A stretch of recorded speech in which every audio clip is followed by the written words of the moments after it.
Você senta aqui não está bem, você vai ali não está bem, você liga a televisão, ai, não estou com paciência, você, sabe? Então uma coisa apertando no peito. Alguns pacientes falam assim, eu estou com uma gastura, né, um negócio no estômago. Outros pacientes falam assim, tem um bolo aqui que sobe e desce a minha garganta. Então essa inquietude, isso é uma ansiedade que vai ficando exagerada, vai ficando excessiva.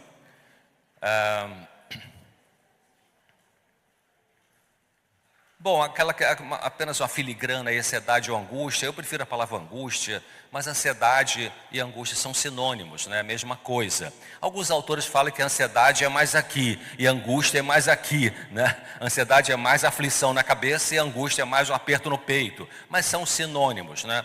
Todas as pessoas possuem ansiedade não excessiva. Todos nós temos ansiedade. A ansiedade, ela é um tipo de um motor que nos empurra para fazer alguma coisa. Né? Muitos de nós, quase todos nós, as coisas boas que a gente faz, seja na arte, na ciência, uma ansiedade nos empurra para fazer isso. Quando ela fica demais, ela trava então você. Vamos lá, camarada. Então, ansiedade exagerada, como é que a ansiedade pode aparecer? A ansiedade excessiva, ela aparece em pessoas diferentes, de forma diferente. Então você vai ter pessoas que têm uma ansiedade excessiva, que vai ter uma crise de pânico. Você tem pessoas que vão ter uma fobia é um medo exagerado. Tem fobia simples, fobia social. Você tem pessoas que vão ter transtorno obsessivo compulsivo. Exemplo, Roberto Carlos, cantor romântico, que tem uma ansiedade excessiva chamada TOC, transtorno obsessivo compulsivo. Entra no site dele e coloca ali um link de informações sobre TOC. Michael Jackson tinha TOC. Luciana Vendramini, atriz, TOC. Enfim, várias pessoas. Aquele ator do Harry Potter também TOC. Tem um famoso jogador de futebol, não sei o nome dele, o inglês, enfim, ele tem que ter TOC, tem tudo, as chuteiras dele tem que par. Na casa dele tem que ter 2 pares de chuteira, 4, ou 8, ou 12, não pode ter ímpar, né? Então esse TOC é uma forma da ansiedade de aparecer na vida da pessoa. E também uma coisa muito importante é que a ansiedade excessiva aparece na vida das pessoas através das doenças psicossomáticas. O que é doença psicossomática? É uma doença que tem a ver com que aparece no corpo. Aliás, essa autora que você já ouviu falar nela, chamada Ellen White, o que é que ela diz? 9 doenças têm origem Cara, 90%. É muita coisa, né? Então é uma forma da ansiedade aparecer. Agora, queridos, todos têm um motivo, todos têm uma causa, todo sintoma tem uma história. Então, qual é o propósito, o motivo? O que é fóbico? Tem fobia. Eu falei que fobia é um medo excessivo. O medo é normal, mas o medo excessivo não é normal. A raiva é normal, mas a raiva excessiva não é normal, né? As pessoas que não têm medo, ou acham que não têm medo, elas arriscam muito a vida delas, né? As pessoas que têm uma raiva normal, essa raiva é a emoção que nos protege de você ser vítima de abuso das pessoas. Então, ansioso fóbico, aquela pessoa que tem preocupações exageradas quanto ao perigo de sobrevivência, o quê? Física. Ansioso fóbico, a pessoa que tem muita preocupação sobre questões físicas. Ai meu Deus, vai furar pneu do carro, eu vou morrer. Ai meu Deus, vai ter bala perdida, vai pegar na minha cabeça, eu vou morrer. Ai meu Deus, vou ter um infarto, não sei o quê. Então, muita preocupação com questões físicas. Tem pessoas que são assim, o estômago roncou só um pouquinho, ai meu Deus, será que eu estou com um problema grave aqui no estômago e tal? Isso é um ansioso fóbico. Já o ansioso evitativo, tímido, é diferente. As preocupações dele maiores são em relação à segurança do eu, do self. Ai, não vou conseguir falar. Ai, não vou conseguir abordar aquela garota. Ai, não vou conseguir expressar minha ideia. Ai, eu não sei como é que eu vou me impor, como é que eu vou me colocar. Então, é um diferente, né? É um outro tipo de ansiedade excessiva. E o ansioso generalizado é aquele que tem medo de um monte de coisa da vida, né? Alguns pais que têm esse tipo de ansiedade, bota celular na mão da criança, fica ligando o filho adolescente já com 20 anos, a gente pode chamar de esticar a adolescência, né, para 22, aí era até 18. Então, é aquela mãe muito preocupada, muito ansiosa. O filho, eu vou ali no IAP jogar uma bola com meus amigos de domingo, e a mãe mora aqui em Gravatar. Aí o filho saiu de casa com o seu carro, daqui a 5 minutos, mãe, filho, tá tudo certinho? Já chegou? Não, mãe, estou quase chegando. Aí daqui a 10 minutos, filho, e aí já chegou? Então, não. Filho, já está, né? Muita ansiedade, né? É um medo exagerado. Agora, esses dois tipos de ansiedade também é interessante de estudar. Ansiedade estado, ansiedade traço. Qual a diferença? Ansiedade estado, o nome está dizendo, você tem aquela ansiedade normal, no seu nível normal, aí você vai fazer uma prova do Enem, do vestibular, ou vai fazer uma prova por Detran para tirar carteira motorista, ou vai ter uma entrevista para um novo emprego, enfim. Então sua ansiedade naquele momento aumenta, fica nesse nível, e depois que passa aquele evento, sua ansiedade volta para o normal. Então esse período aí é uma ansiedade estado, é temporário, né? Ansiedade traço, é diferente, o nome já está dizendo, traço, né? Quando se fala assim, esse menino já tem um traço, né? Quer dizer, a criança já nasceu com um padrão de ansiedade maior do que às vezes seu irmãozinho ou sua irmãzinha. Então essas pessoas que têm ansiedade traço é um dos fatores de risco para depois na vida adulta desenvolver algum transtorno de ansiedade, porque já tem um perfil de ansiedade, né? E a gente vê isso, né? Um dos netinhos meus é assim, né? Outro dia parei, fomos almoçar na Novo Tempo. Às vezes eu pego eles para levar a almoçar na Novo Tempo, para aliviar minha filha, para não ter que fazer comida, que ela tem uns pacientes para atender online e tal. E aí no Novo Tempo, perto do refeitório ali do restaurante, tem as vagas para idoso, vaga para cadeira de roda e tal. Eu parei ali na vaga, aí ele falou assim, você parou na vaga que pode parar e tal. Sabe essa preocupação, né? Ligadinha assim nas coisas, né?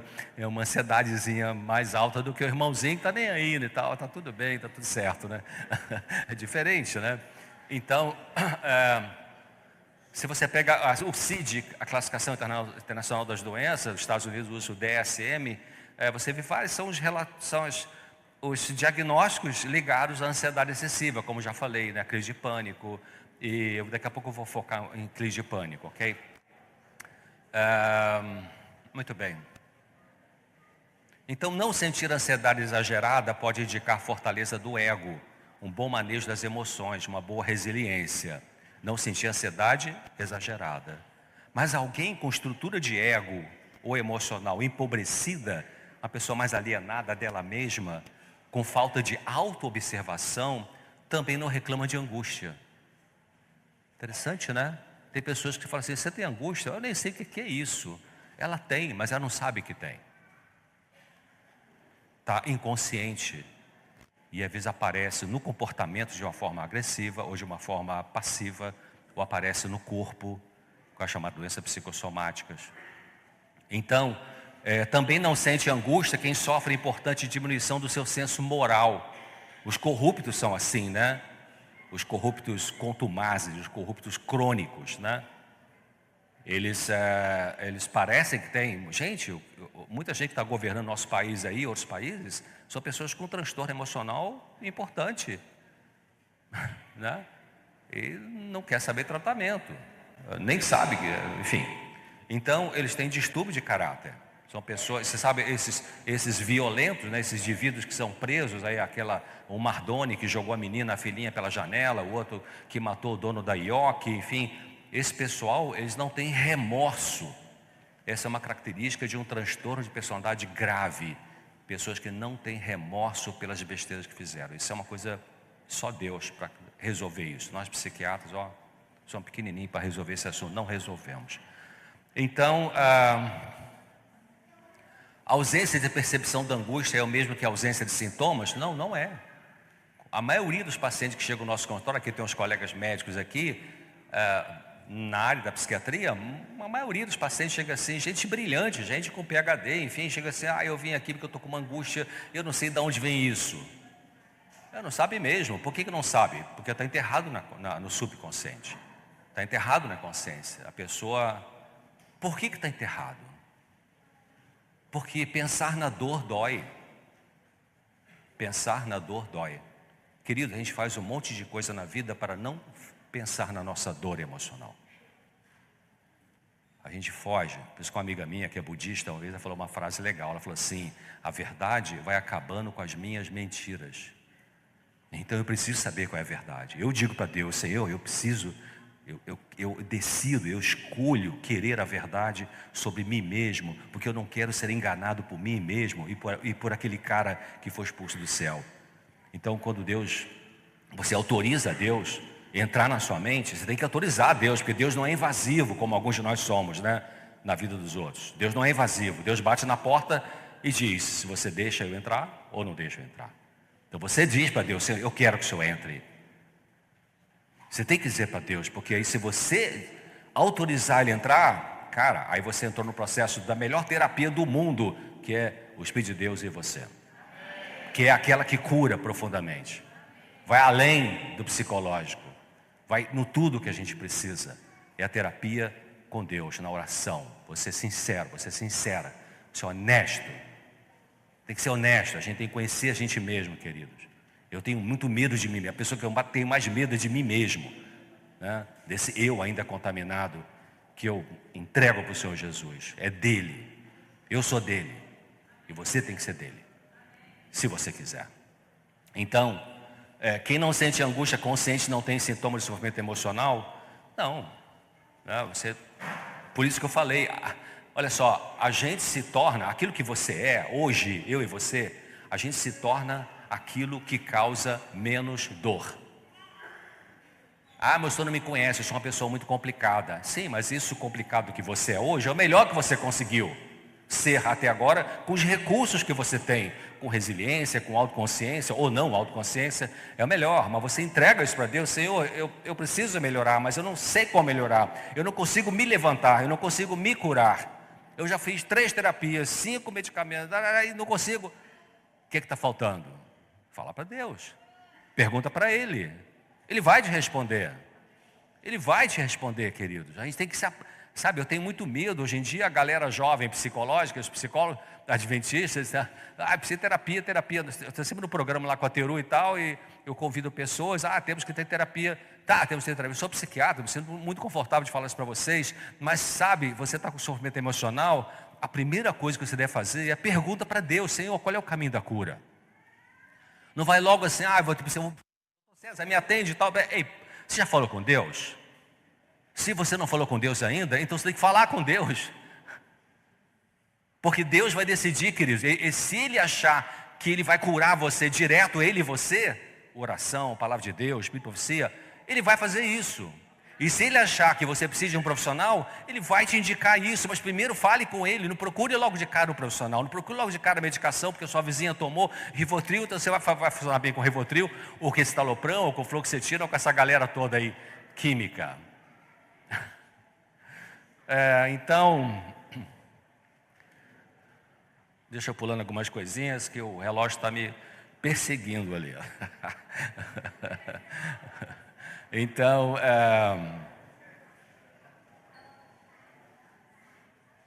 aqui só uma coisinha aqui. Às vezes você já viu algum artigo, alguma matéria de telejornal, enfim, você já viu alguém criticar uma pessoa que trabalha muito? Alguém já viu criticar? Não, porque está inserido numa cultura. Até as pessoas falam, as pessoas se gabam, eu trabalho 14 horas por dia, tal. Assim. Esse workaholic, o que é o workaholic? Pessoa viciada em trabalho. O vício em trabalho pode ser uma forma de você lidar com a sua angústia. Tem pessoas que detestam fim de semana. Tem pessoas que saem de férias, já quer chegar segunda-feira para estar na empresa trabalhando, senão não aguenta. E fim de semana ou feriadão, fica em casa, tem que ser jet ski, jump ou não sei o que, tem que ser um esporte radical, porque tem que ter adrenalina. Cara, por que não consegue, parar, meditar, orar, ir para a natureza, embaixo do coqueiro, falar com o Senhor Jesus, ouvir o Senhor Jesus falando com você? Pode ser uma forma de tentar fugir da angústia, né? As causas espirituais da angústia existencial, então a perda da ligação direta com Deus, né? Porque, veja bem, existe uma angústia existencial. Os filósofos usam essa expressão, angústia existencial. Todo ser humano tem isso. Anos atrás, Boris Becker foi campeão de tênis do mundo. Chegou lá em Wimbledon, foi primeiro lugar do mundo em tênis. Aí ele voltou para o hotel e pensou, cara, agora eu sou o número 1 do mundo em tênis. Que mais? Quer dizer, que mais o quê? Da onde vem esse que mais? É angústia, essa é uma angústia existencial que só pode ser resolvida na relação com Deus e só será eliminada definitivamente quando Deus fizer novas todas as coisas. Até lá, eu e você temos essa angústia, queridos. Por isso que Naum, capítulo 1, versículo 9, Naum, capítulo 1, versículo 9, a última parte do verso, na minha Bíblia eu gosto de ver, diz assim: não virá angústia a segunda vez. Qual é a primeira? É agora. Eu e você temos essa angústia que Rivotril não resolve. Então cuidado, sabe? Por isso que eu falo, primeiro procura o Senhor. Porque talvez é difícil você definir, não, mas o quanto dessa angústia é de fundo espiritual, o quanto é de fundo psicológico. A gente pode discutir isso na terceira aula de hoje, sobre pergunta e resposta. Então, e tem as causas psicológicas, né, da ansiedade excessiva ou da angústia excessiva, que aí traumas da infância, a ansiedade de traço que eu falei, perdas afetivas importantes para a criança, por exemplo, a morte dos pais, a separação dos pais, briga de família, isso gera angústia nas crianças. Queridos, criança também tem angústia. Claro, eu nunca vi meu netinho de 5 anos, o Telzinho, falar assim: vovô, estou com uma angústia aqui. Ele não sabe o que é angústia, mas ele tem angústia. A criança tem sofrimentos. Ellen White é clara em relação a isso. Ela fala assim: as crianças, eu decorei, as crianças têm provações tão difíceis de suportar como as pessoas de mais idade. Presta atenção, ajude os pequenininhos. Eles têm luta na vida, queridos, do jeitinho deles. As crianças manifestam ansiedade, angústia, tristeza, não pela palavra, mas pelo comportamento. Uma criança que vai para a igreja 9 da manhã no sábado, senta no primeiro banco, fica quietinha 3 horas ali, você vai aplaudir, porque, nossa, que criança obediente, concretinha, no escola sabatina, no culto e tal. Isso não é normal para uma criança. Não é normal, queridos. A criança tem que pular, é aquela coisinha linda, assim, pulando e tal. Claro, não vai fazer bagunça na igreja. Mas então as crianças ficam muito quietinhas o tempo todo assim, está travada. Talvez o pai é muito rígido, a mãe é muito rígida. Ou o oposto disso, a criança é hiperativa, né? TDAH, hiperativa. Também está sofrendo. Ou a criança que já controlava o xixi, volta a fazer xixi na cama, isso é uma manifestação de sofrimento emocional. Fobia escolar, ansiedade de separação, são as formas que aparecem. Bom, então o importante de tudo isso aqui que eu vou colocar, a ansiedade, quando ela vai ficando exagerada, excessiva, é um sinal. Você está dirigindo o seu carro, a luz vermelha acende no painel, é bom ou é ruim? Diga. É bom ou é ruim? Ruim? Eu estou dividido. É exatamente. Viu o que ela falou? A luz vermelha acendeu, vamos supor a luz do óleo. É ruim porque, cara, Deus está dando problema no meu carro aqui, vou ter que levar no mecânico, vou ter que parar. Mas é bom porque te avisou. Todo sintoma, seja físico ou seja mental, é uma luz vermelha que acende na sua vida dizendo: você precisa parar para consertar alguma coisa. Então comece a pensar que o sintoma não é o problema. Não queira resolver rapidamente o sintoma sem você entender de onde ele vem. Entenderam isso? Mas a maioria das pessoas quer ir no médico, lá no posto de saúde, na UPA, ou na UBS, ou no Programa de Saúde da Família, enfim, PSF. Doutor, me dá um remédio. Qual é o remédio que eu tomo? Você já pensou o que você está sentindo? Por isso que psicoterapia é a psicoeducação. Eu parei de atender consultório para poder trabalhar em psicoeducação, TV, rádio, palestra e tal, ensinar as pessoas a lidar com a emoção. Temos que aprender. Ellen White fala assim: grande conhecimento é conhecer a si mesmo. Tem vários textos que ela fala sobre isso, para você poder administrar a sua emoção. Então, tem uma psiquiatra da Harvard, doutora Lee Valand, anos atrás, ela morreu, infelizmente. Troquei um e-mail com ela sobre angústia humana, e ela fala assim: saúde mental é você ter as emoções e não deixar que as emoções tenham você. Mas não foi ela de Harvard que falou isso, a Bíblia já fala disso. Claro, ela expandiu os conceitos no mundo técnico. Onde a Bíblia fala sobre isso? Lá em Efésios, né? Irai-vos e não pequeis. Quer dizer, tenha raiva, mas não deixa a raiva ter você. Ah, doutor César, como é que eu faço? Sem Rivotril não consigo, doutor César. Não consegue sim. Pode aprender sim. Só não pode aprender mais se estiver com Alzheimer e se estiver com a psicose na crise, aí não tem como, aí tem que tratar a psicose.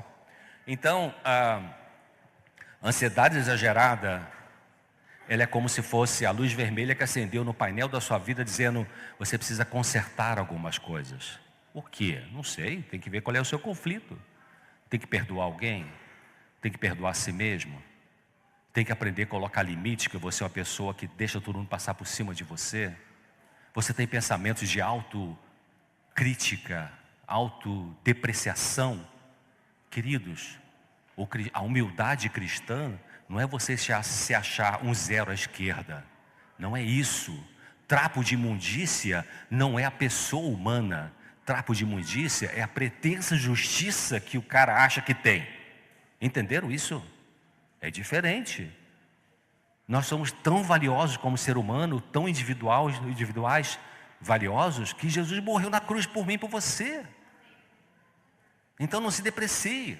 Muitas pessoas que têm angústia excessiva, muitas vezes elas são pessoas que se detonam, se depreciam, se desvalorizam, se colocam de lado o tempo todo, não no sentido humilde, mas no sentido de insegurança, de depreciação, de desvalorização. Quem sabe foi vítima de um pai depreciador, ou de um pai negligente, ou de uma mãe autoritária que não tinha vínculo afetivo, e aí porque a criança constrói a noção de valor pessoal em função do que ela recebe dos cuidadores.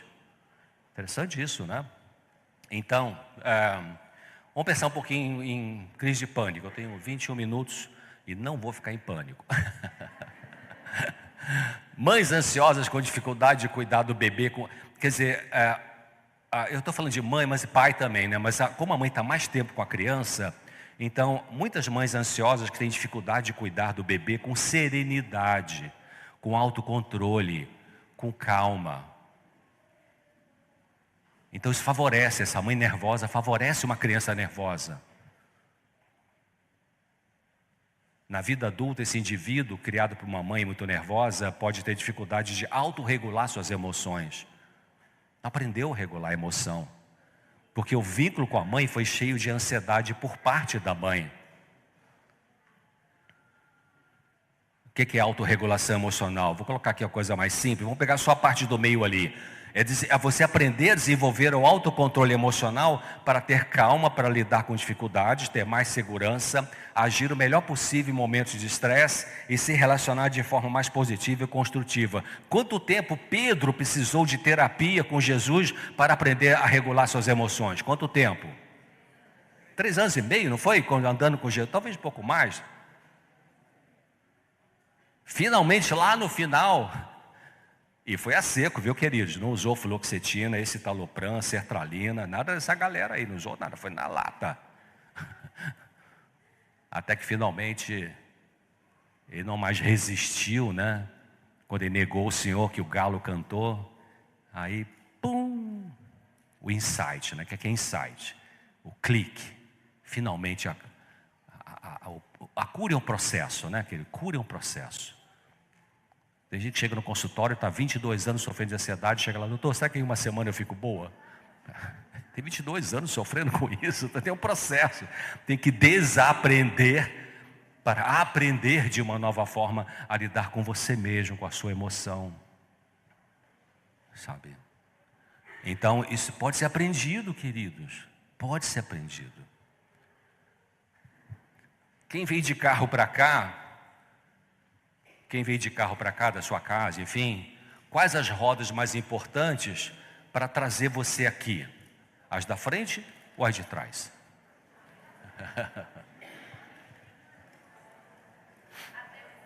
Think about. No carro convencional, são as rodas da frente, né?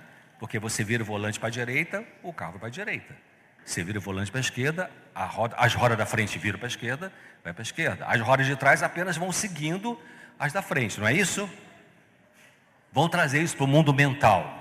Quais são as rodas mais importantes da nossa vida mental?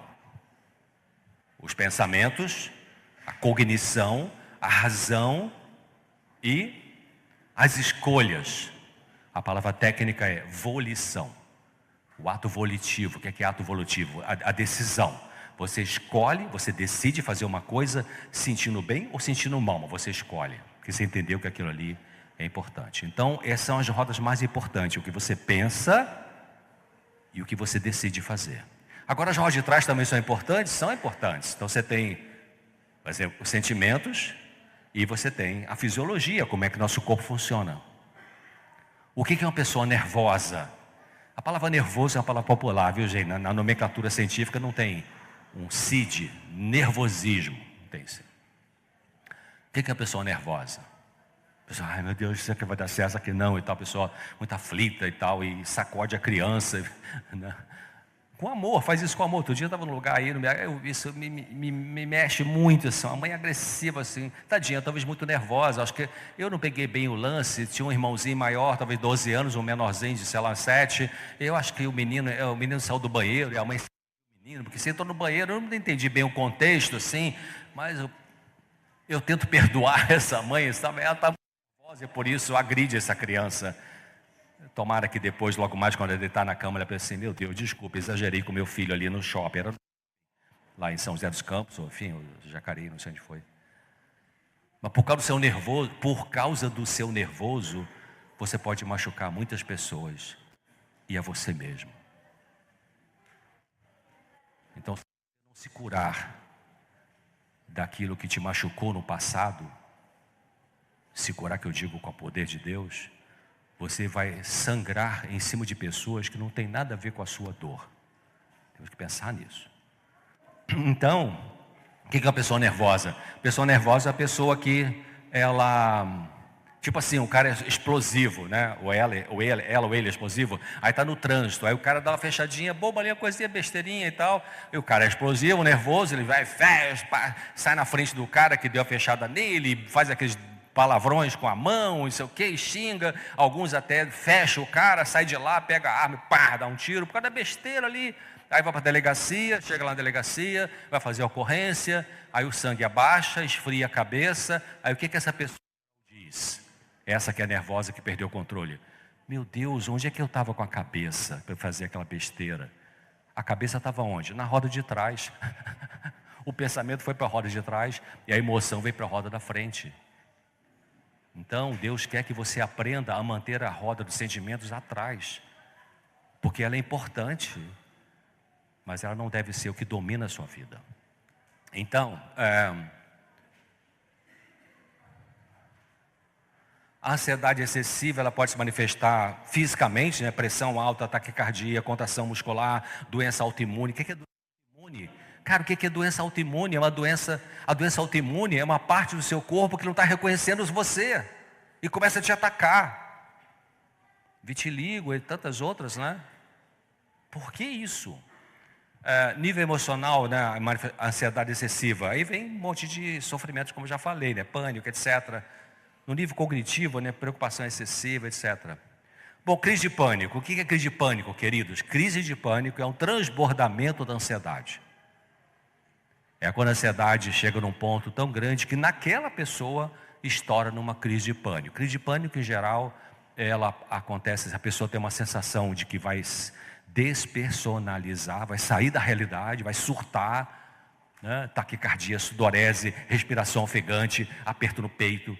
Mas a maioria das pessoas com crise de pânico tem uma sensação trágica, uma catastrofização do pensamento, acha que vai morrer. Ai meu Deus, vou infartar. Por isso que um monte de gente vai para o socorro e chega lá, não tem nada fisicamente, né? Atendi um advogado brilhante, um rapaz, seus 40 e poucos anos, advogado, para subir no fórum da cidade, tinha que subir uns degraus. Às vezes ele subia rápido, porque estava na hora da audiência, e aí quando subia lá no topo dos degraus, ele percebia o coração acelerado, e aí, ai meu Deus, meu coração está acelerado, será que eu vou ter que infartar? Mas eu tenho audiência agora, o que é que eu faço tal? Não, o coração acelerou porque ele subiu rápido a escada, só isso. As pessoas que têm crise de pânico têm uma tendência de exagerar na interpretação de qualquer sinalzinho que o corpo emite. Deu uma ronquinha, uma roncada aqui no estômago. Ai meu Deus, será que é tumor? Será que é o quê? Não. deu uma tossezinha assim, ai meu Deus, será que a Covid veio de novo, vou ter que ser entubado e tal. Sabe, então uma catastrofiza. Por isso que no tratamento da pessoa que tem crise de pânico, a gente tem que trabalhar com o TCC, ou seja, ajudar essas pessoas a perceber que tipo de pensamento catastrófico, trágico, negativo, a pessoa mais cultiva, e por isso ela tem essa emoção. Porque, veja bem, o que você sente depende do que você pensa. Por isso que é importante você pensar no que você pensa. A mídia, ela guerreia contra isso. A mídia não quer que você pense. A mídia quer que você pense o que ela pensa. O que ela quer que você pense. Mas Deus nos chama para liberdade. Para você pensar o que Ele quer que você pense. Liberdade de pensamento não é você pensar o que você quer. Liberdade de pensamento é você pensar o que Deus quer que você pense. Porque isso é que é liberdade. Aquele cara lá quer que você pense qualquer coisa que vem na tua cabeça. Então,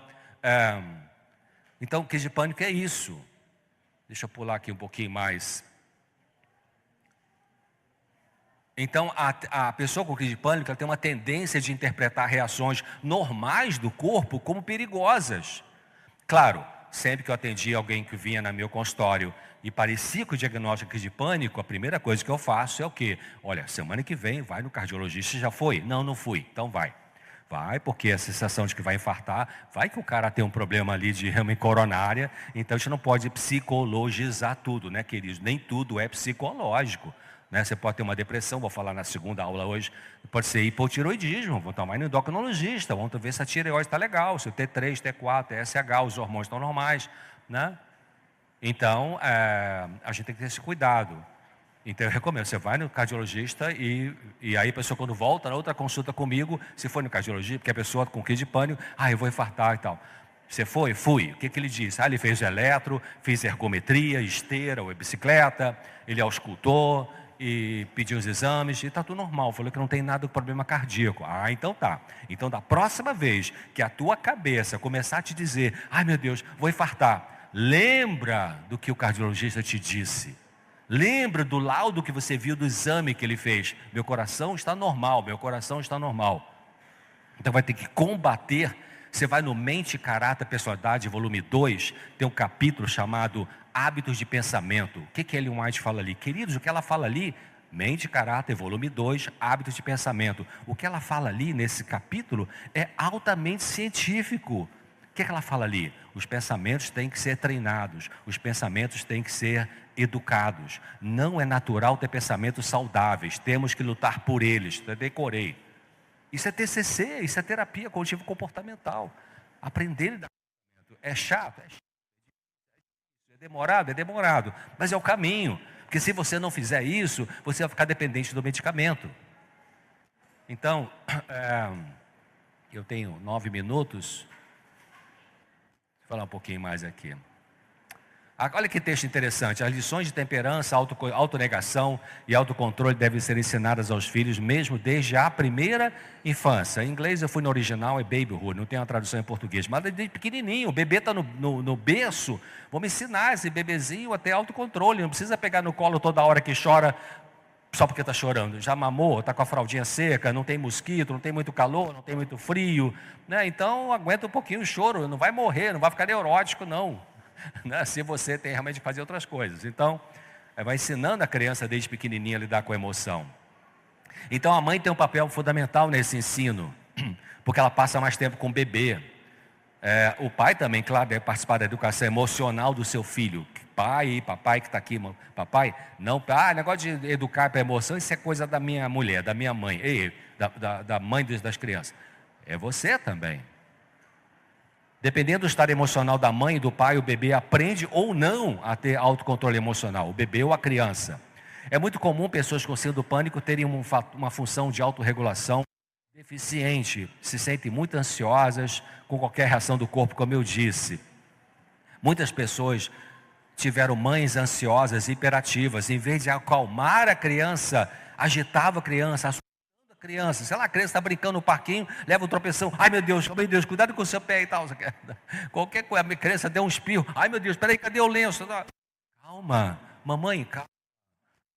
Sabe, a criança sabe resolver algumas coisinhas, sabe, às vezes melhor do que a gente, calma, sabe.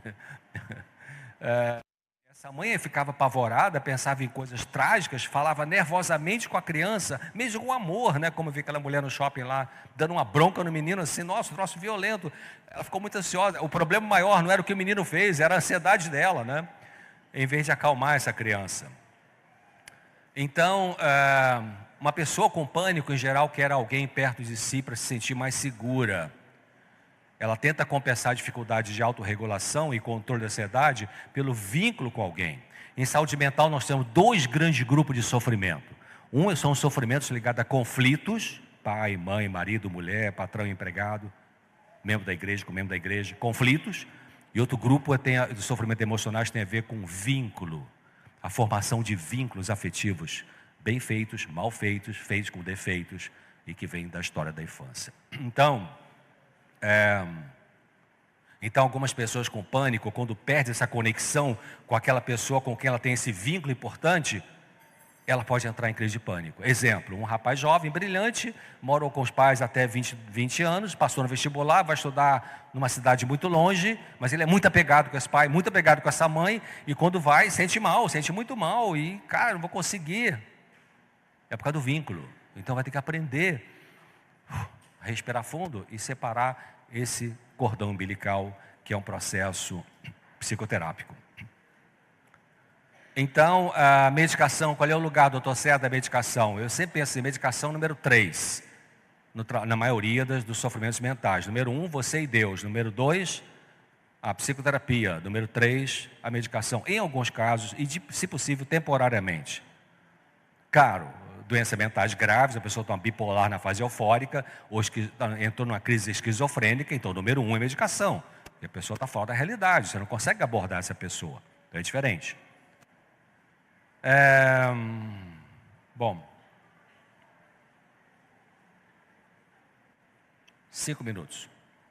Olha só, você tem que questionar suas crenças sobre ansiedade. Eu não deveria me sentir ansioso. Tem gente que fala assim, né? Mas como não? Alguma coisa te ameaça, a mente liga o alarme, pode ser um alarme falso, é verdade, um pensamento trágico, ou não. Então, não começa a se cobrar disso. Eu devia ter vergonha da minha ansiedade. Mas por que ter vergonha da ansiedade? Você ia ter vergonha se estivesse com febre? Não precisa ter vergonha da ansiedade. Minha ansiedade é uma forma de insanidade. Não, não é. A ansiedade excessiva é a luz vermelha que acendeu. É um amigo seu dizendo, ei, para, vamos consertar alguma coisa. Outra coisa, minha ansiedade é perigosa. Não, não é perigosa. Ela pode ser desagradável, realmente mas não é perigosa, né? Eu preciso me livrar logo da minha ansiedade. Não, não precisa. Claro, quanto melhor resolver, quanto mais rápido, melhor. Mas você tem que aprender da onde vem isso, por que tem isso. É um aprendizado, chama-se psicoeducação, né? Eu devo ser sempre racional. Não, peraí, você é uma máquina, né? Não. Então, minha ansiedade está saindo do controle. Será que está mesmo? Ou será que já está no máximo? Então, tem que fazer paz com a tua ansiedade. Pare de brigar com a tua ansiedade. Pare de ter aquela postura assim, sai daqui, tira esse bicho de mim, tira esse bicho de mim. Peraí, isso está em você. Isso tem uma história. Isso tem um sentido, tem um significado. Qual o significado disso? O que foi que me machucou tanto na vida e que está me machucando que eu fico tão ansioso, tão ansiosa? Do que eu tenho medo? Eu tenho medo de estar com pessoa na relação. Por quê? Porque eu me sinto inseguro? Eu tenho ódio contra mim? Eu não perdoo as pessoas? Por que eu estou tão ansioso assim? Então tem que entender isso, queridos. Resumindo, angústia é um sinal de que tem conflito interior que precisa ser resolvido. Segundo, identifique qual é o pior conflito que produz a ansiedade ou a tristeza. Será a sua forma de pensar? Será a sua forma de pensar? No que você mais pensa? Queridos, nós temos que pensar no que a gente pensa. Deus nos chama para a gente pensar. Jesus falou assim, Jesus muitas vezes falava isso para as pessoas. Jesus levava as pessoas a pensar. A maioria das perguntas que faziam a Jesus, ele respondia com outra pergunta. Por que ele respondia com outra pergunta? Porque ele queria que a pessoa pensasse. Mas as pessoas querem chegar no médico e sair com uma receita na farmácia, comprar, tomar um comprimido e não pensar mais em nada. I'm sorry, como diz o americano. Não é por aí. Ah, mas travei minha vida porque eu estou com um pânico tão grande que não consigo sair de casa para trabalhar. Então tá bom, vamos botar um pouquinho de medicação para baixar essa ansiedade excessiva, para você conseguir funcionar, mas vamos trabalhar para entender de onde vem essa ansiedade que está te travando. Não consegue identificar angústia forte e não passa, está travando, então vamos procurar um tratamento psicológico depois que você falou com Deus. O que você pode fazer para mudar a situação?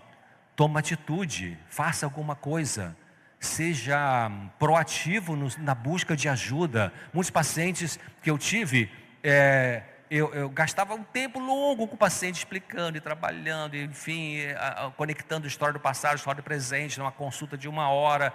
Aí eu até escrevia no meu papel, no meu receituário, faz essa semana, até a próxima consulta, você pega esse papel aqui, eu botava, número 1, pensa isso, número 2, faz 3, 4, 5, tal. Aí na consulta daqui a X tempo, a pessoa volta na consulta, e bom dia, boa tarde e tal. E aí, como é que é? Conseguiu fazer aquelas coisas que eu te dei no papel e tal? E perdi o papel, não sei onde eu botei. Está sabotando a si mesmo? Que isso, né? Então você tem que colaborar com você mesmo, né? O médico não cura as pessoas, queridos. Quem cura é Deus. E é o que você faz com o que Deus te mostra e com o que o médico também te mostra. Obrigado, um pouquinho mais de minutinhos ali. Ai, não preciso de Rivotril, que legal. Que eu nunca usei, graças a Deus. Também não digo que eu nunca vou usar, né? Mas graças a Deus. Então, e não estou debochando de quem usa, viu? Pelo amor de Deus.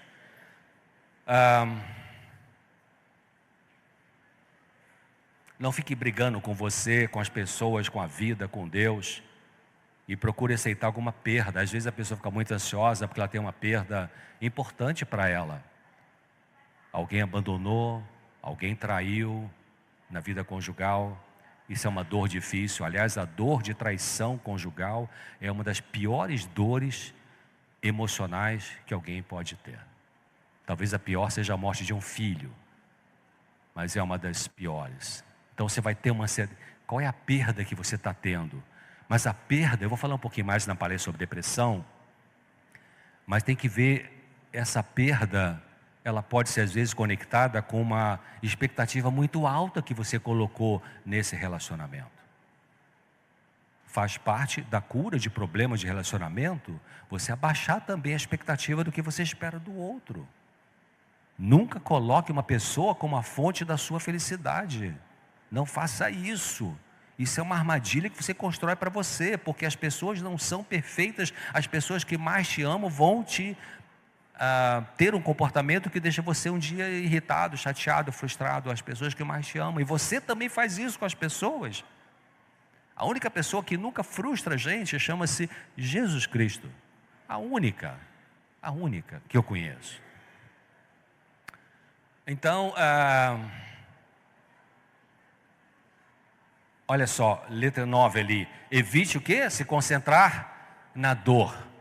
Tem dia que você tem que trabalhar, a dor está ali perturbando, e você vai fazer o quê? Você ora, Senhor, me dê forças, e aí você vai com a dor. Porque Deus disse que não deixará que você tenha uma dor acima daquela que você pode suportar. Não foi isso que ele falou? Troca a palavra tentação ou provação por dor. Ah, doutor César, você não sabe da minha vida. Eu estou com uma dor aqui insuportável. Eu não sei da sua vida, mas eu sei da minha. Eu já tive dor insuportável. Dor que eu disse, Senhor, não aguento mais. Eu muitas vezes no Hospital Adventista, eu trabalhei muitos anos no Hospital Adventista Silvestre, no Rio de Janeiro. Muitas vezes me chamavam para ir na UTI, para ver paciente agitado, no leito, querendo arrancar os tubos e tudo isso, soro, enfim. E eu ia lá para medicar aquele paciente. E ficava ali um pouquinho, se estava consciente, eu conversava com o paciente. Então eu pensava, cara, que deve ser um sofrimento aqui na UTI, né? 24 horas de luz ligada, os aparelhos tocando. Cara. Mas um dia eu fui para a UTI, à beira da morte, não tem tempo de contar essa experiência. Então eu sei o que é estar na UTI. Eu estive lá com o paciente. Uma angústia assim que, tamanho desse tempo. E Deus segurou. Então, não se concentre na dor. E eu pensava, sabe uma coisa legal? eu estava ali, estava entubado. Sei que é que está entubado, da Covid, sei que está entubado. Eu fui entubado, queridos, acordado. Cara, um troço maluco assim. Cada testemunho maravilhoso que Deus fez naquela UTI, 17 dias de UTI. E aí eu pensava assim, meu Deus, me disseram, a enfermagem veio e disse, olha, se tudo estiver certo, amanhã a gente tira o tubo. Meu Deus, então eu agarrava nisso, amanhã tira o tubo, amanhã tira o tubo. Aí tinha aquela aspiração, bronco, nossa, horrível, enfia um tubinho, aquela é uma tortura chinesa. Se tudo ficar bem, a partir de amanhã não tem mais aspiração, amanhã não vai ter mais aspiração. Eu me agarrava naquilo que me dava esperança. Faça isso, e Deus te dá na palavra dele muita coisa para te dar esperança. Eu vou encerrar. 13, ninguém pode lidar com a sua angústia em seu lugar. Nem remédio, nem profissionais de saúde, nem quem ama você. É você mesmo. Você e Deus, Deus e você. E Deus vai com você, e Deus está com você. Estarei com ele na angústia, livrá-lo-ei. E Salmo 91, 15. Ele me invocará, passo número 1, você procura Deus. Número 2, eu ouvirei, Deus escuta a sua dor. Terceiro, estarei com você na angústia. Quarto, eu vou te livrar. E quinto, lá no final, eu vou te glorificar. Essa é terapia divina, querido. Essa terapia acredita nisso. O Senhor Jesus é bom terapeuta. E é de graça. Não precisa fazer fila para pegar ficha para Ele. Nem pagar consulta. Não vem dor maior do que você possa. Você já falou para as pessoas da sua dor, já chorou o suficiente, já falou para um monte de gente como você sofre, e pessoas que te ouviram, te deram colo, te deram acolhimento, já fez isso? Então agora é hora de você parar de falar da dor. Parar de ficar lamentando, ficar botando na rede social a tua dor. Fala só com Jesus, Ele e você e Ele. Se você não falou ainda, então tem que falar, porque falar ajuda a curar. Bom, eu queria terminar. Já falei do Salmo 91, 15, e Pedro fala, lançai sobre ele toda a sua ansiedade. Eu queria terminar, eu tenho 57 segundos. Olha esse texto, Colossenses 1, 16, 17. Porque nele, em Jesus, foram criadas todas as coisas que há nos céus, na terra, visíveis e invisíveis, tronos, dominações, principados, potestades, tudo foi criado por ele e para ele. E ele é antes de todas as coisas, de todas as coisas o quê? Isso é científico ou não é científico? Todas as coisas subsistem por ele. Isso é científico ou é uma filosofia teológica? Vocês já ouviram falar nessa proteína chamada laminin? Laminin é uma proteína, uma família de proteínas que mantém unidas a estrutura do nosso tecido, nossas células. É uma proteína que mantém nosso corpo ligado, em pé. Laminin. E Jesus falou, Deus fala ali, todas as coisas subsistem por ele. Vocês querem saber como é que a fórmula dessa proteína, qual é o desenho da fórmula dessa proteína que mantém nosso corpo subsistido, né? Querem ver? Olha a fórmula dessa proteína. Doutor César, essa proteína aí, esse desenho aí foi feito por um cientista cristão, ele puxou sardinha para a brasa dele, porque ele é cristão. Eu queria ver uma fotografia eletrônica, microscópica dessa proteína. Vamos dar uma olhadinha então. Está aí. Não é de arrepiar? Deus colocou uma proteína em nosso corpo que tem a forma de cruz. Isso é no micro, né? Microcosmo. Agora, para terminar, essa é uma galáxia chamada Whirlpool Galaxy.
está distante 31 milhões de anos-luz. Tem 300 bilhões de estrelas só. Sabe que os pessoal não sei se usaram o Hubble, qual foi o telescópio, tiraram uma foto do núcleo, do centro dessa galáxia. Sabe qual é a imagem que eles pegaram dessa galáxia? Pum! Não é de arrepiar? Deus é o nosso grande terapeuta, querido, o Senhor Jesus. Entrega teu caminho ao Senhor, confia nele, Ele vai te curar.